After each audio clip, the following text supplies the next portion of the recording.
जय बाळाभाऊ मित्रांनो, नागनाथ महाराजांच्या नावानं चांग भलं. आपण आलोय वडवळ येथे. वडवळ येथे नागनाथ मंदिर आहे. नागनाथ मंदिराचे आपले पुजारी साहेब भेटलेले आहेत. तर इथल्या मंदिराविषयी आपण त्यांच्याकडनं जाणून घेऊया. पुजारी साहेब, आपलं नाव काय?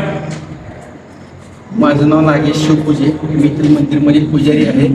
हे वडवळ देवस्थान जे गाव आहे पूर्ण जंगल होतं पहिला. हा, फक्त एक रसेनी रेणुका मातेची जी तपश्चर्या केली की आम्हाला गुरु मिळावं म्हणून. हा. त्यावेळेस त्यांना नागनाथ महाराज प्राप्त झालेले आहेत. मानस सरोवर हस्तिनापूर दिल्ली तिथं तिथलं आणि वडवळचं मुख्य स्थान आहे. दोन स्थान मेन आहे. म्हणजे जर त्या अमावस्येला वारी भरती, जशी पंढरपूरची एकादशीची गर्दी असते त्याचप्रमाणे अमावस्येला इथं महिन्याला वारी भरती.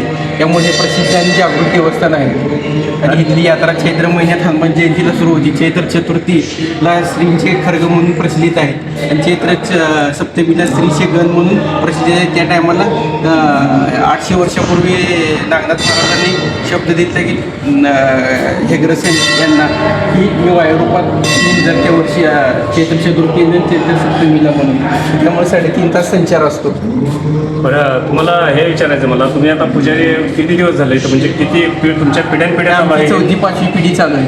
तर तुम्हाला काय त्याचं प्रचिती वगैरे नागनाथ महाराजांची काय? भरपूर आपण लीला केलेले आहेत. आपण बघू शकता या फोटोमध्ये सुद्धा की नागनाथ महाराजांनी भरपूर लीला केली. ज्याला काही नवस आहेत, बाकीचे सगळे बरेच लोक येतात ते आमचं नवस फेडायचा मुलगा झाला, हे काम लागलं, काय काय वेगवेगळ्या पद्धतीचे नवस पूर्ण करण्याची क्षमता त्यांच्यात आहे.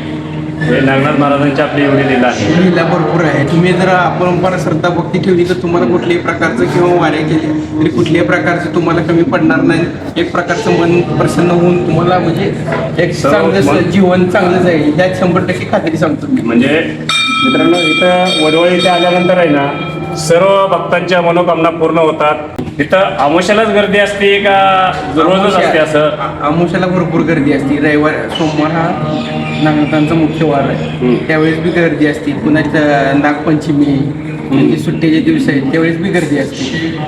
आणि भावाचा उपवास म्हणून त्यावेळेस पूर्ण लेडीजांची गर्दी असते. महिला पूर्ण येतात तिथे नागनाथ महाराजांना भाऊ मानतात. पूर्ण खेडेपाड्यातले महिला त्या दिवशी भरपूर लाखभर महिला तर सहज येतात. बरं, अजून एक गोष्ट विचारायची. माझ्या जे ऐकण्यात आहे ते खरं आहे का खोटं हे मला माहीत नाही. फक्त ऐकलेलं आहे मी दुसऱ्यांदा आलो इथं. मी लहानपणी कधी एकदा आलो, त्याच्यानंतर आत्ता आलो आहे. तर इथं असं ऐकलंय की इथं अक्षरशः नागनाथ महाराजांपाशी जिवंत नाग वगैरे येतो असं ऐकलेलं आहे. खरं आहे का हे फक्त मला माहिती घ्यायची, कारण मी ऐकलं आहे. तसं काही नाही आहे. हां, फक्त म्हणजे ते लोकांना असं सर्पदोष काय असेल ते वाटलं तरी ते येतात पाया पडायला.